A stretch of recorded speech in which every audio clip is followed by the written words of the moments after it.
And does Russia, in this economic state of the world, actually have the money to build or finance these nuclear power plants if South Africa doesn't? And if not, will South African consumers have to foot the bill at the end of the day? Well, as I mentioned, Rosatom has sufficient resources to fulfill its obligations.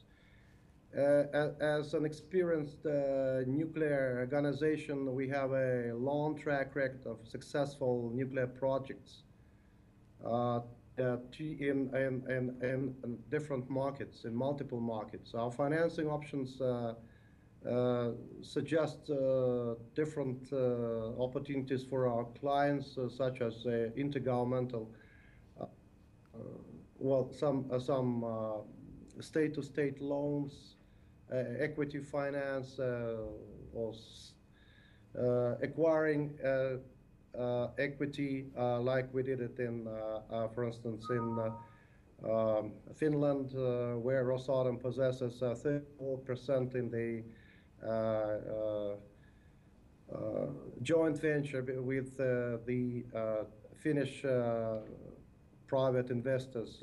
There's a so-called private-public partnership. We have a BO principle which we use in Turkey, for instance, and where we finance, build, own, operate a power plant until it pays back. And we have a normal state-to-state commercial or what I call uh, loan, the state loan, supported with the commercial loans of our commercial banks. We'll definitely work with the South African government to find a solution. It's part of our proposal, a comprehensive proposal with which we approach the South African government. But this is too early to speak about the model which we definitely choose together if we are chosen to preferred bidder. Victor, finally, how would Rosatom deal with any disasters? How would they deal with waste from the nuclear reactor, and how would they deal with decommissioning the nuclear reactors and power stations that they build in South Africa? Apart from some speculations about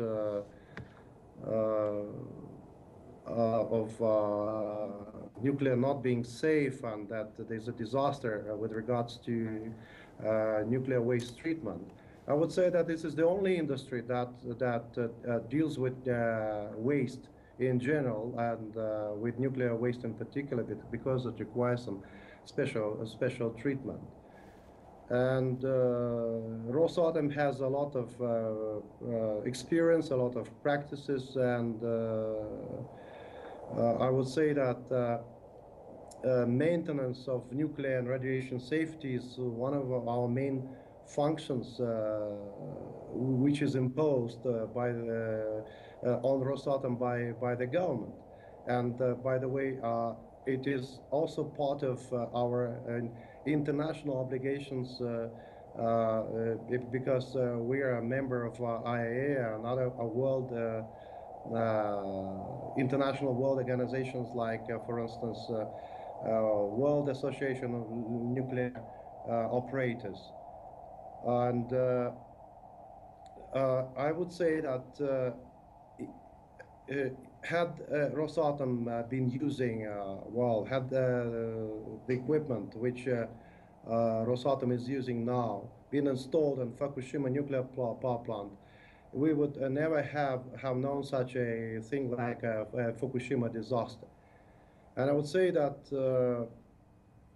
our experience is in nuclear waste treatment is recognized internationally. For instance, we've been invited and we won the tender for the experiment system for decontamination of radioactive water accumulated at the nuclear power plant in Fukushima. And definitely, while offering the integrated proposal, integrated solution to the South African government.